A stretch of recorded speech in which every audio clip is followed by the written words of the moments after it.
23. Lahirnya Super Semar.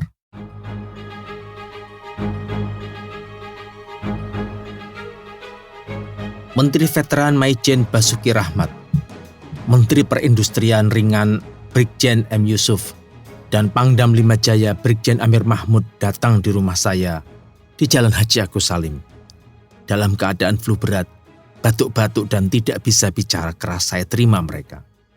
Saya mengenakan piyama dan leher dibebat dengan kain angkin milik istri saya. Mereka menceritakan apa yang terjadi di istana tadi pagi. Sewaktu sidang kabinet yang tidak bisa saya hadiri karena sakit.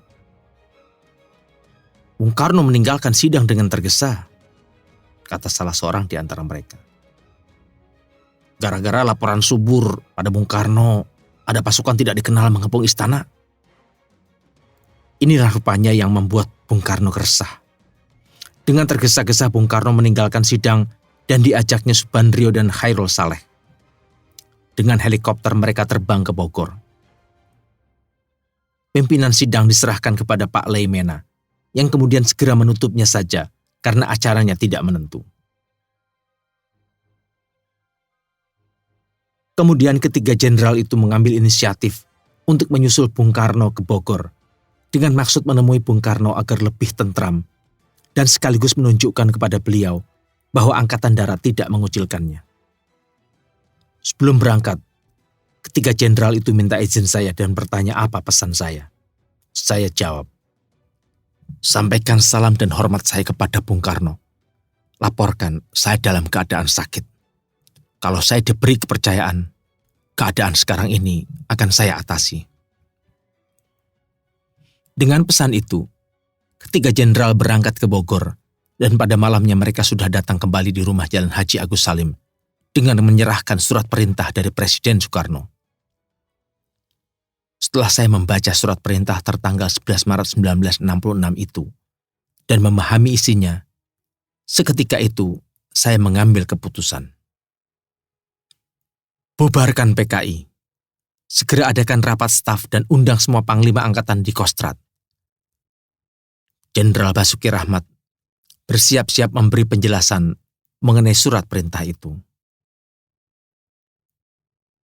Rapat di Kostrad saya buka dengan memberi penjelasan tentang situasi terakhir, khususnya jalannya sidang kabinet, perginya tiga jenderal ke Bogor atas izin saya, dan kemudian kembalinya mereka dengan membawa surat perintah dari Presiden Soekarno untuk saya. Saya beri kesempatan kepada Jenderal Basuki Rahmat untuk menjelaskan, dan rapat mendengarkannya. Secara kronologis, Jenderal Basuki Rahmat menceritakan kejadian di Bogor. Setibanya di istana, mereka melaporkan maksud dan tujuan mereka datang. Mereka mendapatkan dampratan dari Bung Karno, karena Bung Karno merasa dibiarkan kewibawaannya dirongrong oleh demonstran. Akhirnya ada pertanyaan dari Bung Karno, apa yang harus dilakukan sekarang? Di antara tiga jenderal, ada yang menyampaikan pesan saya dengan bahasanya sendiri. Percayakan saja kepada Pak Harto. Bung Karno marah lagi, karena merasa sudah memberi kepercayaan kepada saya, tetapi tidak ada tindakan apa-apa. Disambung lagi oleh salah seorang dari ketiga jenderal itu. Barangkali diperlukan surat perintah, Pak. Baik, siapkan surat perintah itu, jawab Bung Karno. Tiga jenderal, dengan dibantu oleh Ajudan Presiden Brigjen Sabur, menyiapkan surat perintah. Dikoreksi oleh Bung Karno dengan bantuan tiga waperdam, yaitu Subandrio, Khairul Saleh, dan Pak Leimena. Akhirnya surat perintah 11 Maret ditandatangani oleh Presiden, Panglima Tertinggi ABRI, Pemimpin Besar Revolusi, Bung Karno. Isinya, Presiden, Panglima Tertinggi ABRI, Pemimpin Besar Revolusi, Mandataris MPRS Soekarno memutuskan, memerintahkan kepada saya untuk atas namanya mengambil segala tindakan yang dianggap perlu, agar terjamin keamanan dan ketenangan, serta kestabilan jalannya pemerintahan dan jalannya revolusi, serta menjamin keselamatan pribadi dan kewibawaan Presiden Soekarno demi keutuhan bangsa dan negara Republik Indonesia, dan melaksanakan dengan pasti segala ajaran pemimpin besar revolusi. 2 butir pasal lagi ada di bawahnya, yakni saya harus mengadakan koordinasi pelaksanaan perintah dengan panglima-panglima angkatan-angkatan lainnya dengan sebaik-baiknya, dan supaya saya melaporkan segala sesuatu yang bersangkut paut dengan tugas dan tanggung jawab saya itu.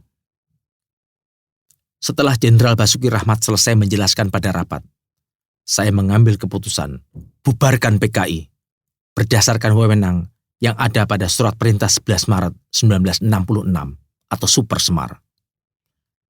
Saya perintahkan Jenderal Sucipto SH menyiapkan keputusan itu. Malam itu juga, Ketua G5 Koti menelpon Kolonel Sudarmono minta disiapkan rancangan surat keputusan membubarkan PKI. Waktu itu, sudah pukul 24 tengah malam. Letnan Murdiono membantu Sudarmono. Sementara itu, memang tuntutan pembubaran PKI sudah menjadi aspirasi yang meluas. G30S itu sendiri secara fisik sudah ditumpas. Tetapi PKI, yang merupakan sumber gerakan, belum juga ditindak. Bung Karno tidak berkehendak PKI dibubarkan, dan ini mendorong situasi dalam krisis yang semakin meruncing. Sudarmono segera menyiapkan naskah pembubaran PKI itu dengan Super Semar sebagai landasan yuridisnya. Surat keputusan pembubaran PKI itu diparaf oleh Alam Syah, terus diberikan kepada saya. Saya setujui naskah pembubaran PKI itu. Saya menandatanganinya. Maka lahirlah keputusan Presiden nomor 1/3/1966 tanggal 12 Maret 1966 yang saya tandatangani. Tepat pukul 06.00 pagi, tanggal 12 Maret 1966, RRI mengumumkan pembubaran PKI itu. Tak syak lagi. Ini adalah tindakan pertama dengan landasan Super Semar yang amat penting. Dengan begitu, tuntutan rakyat agar PKI dibubarkan terlaksana. Berita itu segera tersebar luas.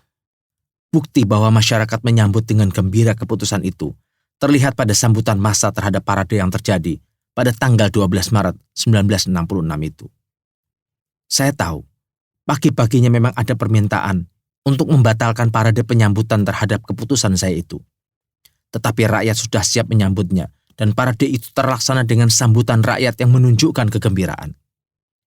Masyarakat di seluruh Indonesia pun menyambut meriah keputusan itu, dan awal sebuah sejarah baru pun dimulai. Selaku pengemban surat perintah 11 Maret itu, saya melakukan serentetan tindakan.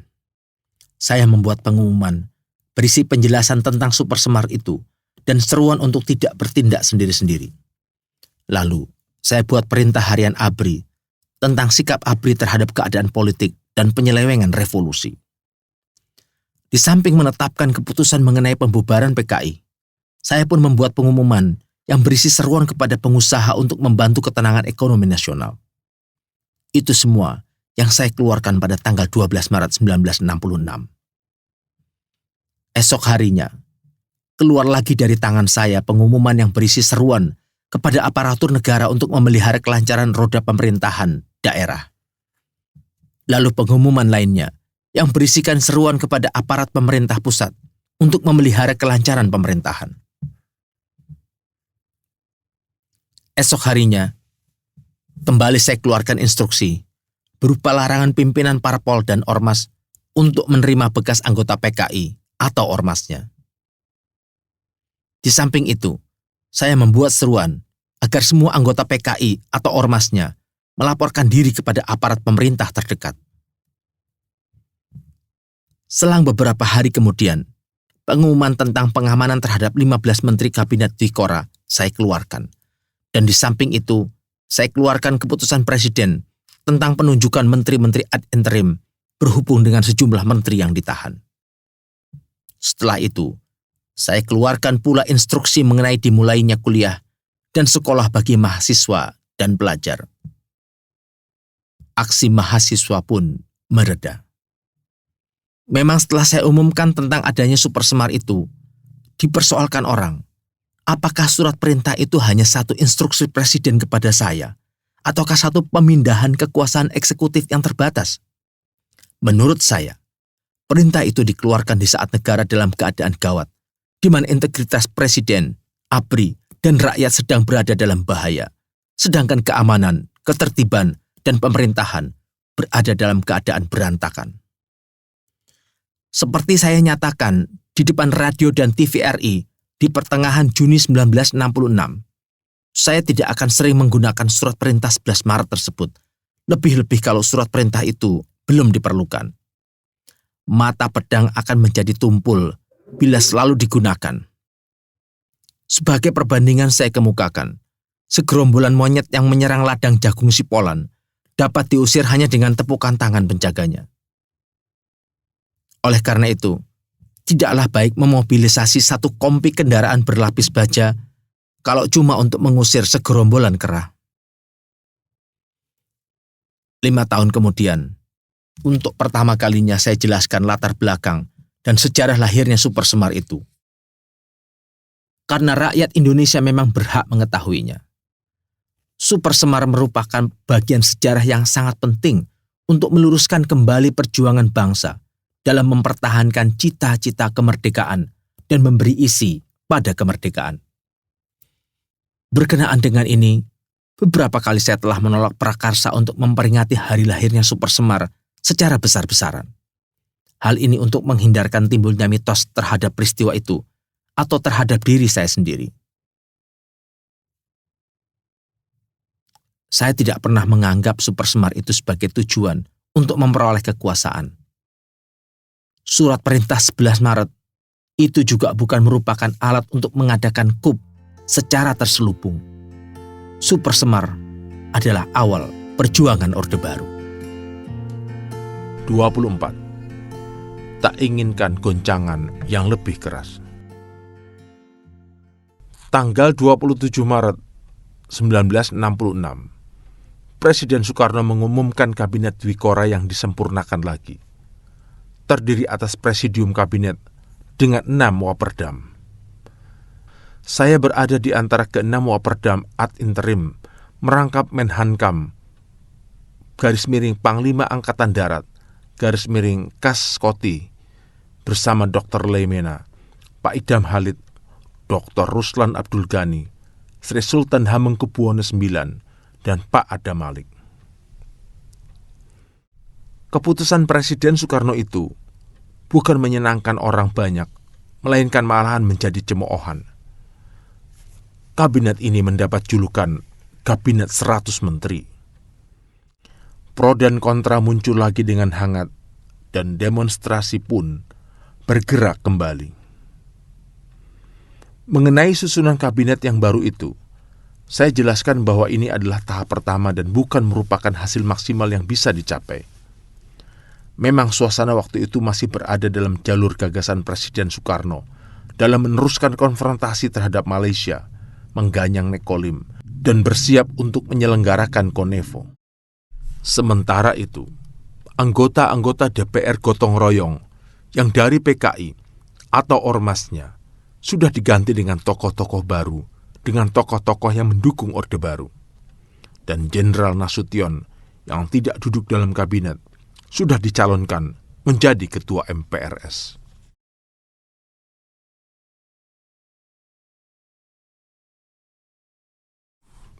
Di perjalanan ini, sudah ada yang bisik-bisik kepada saya untuk merebut kekuasaan dengan kekerasan. Tetapi, tak pernah terlintas satu kali pun di benak saya untuk melakukannya.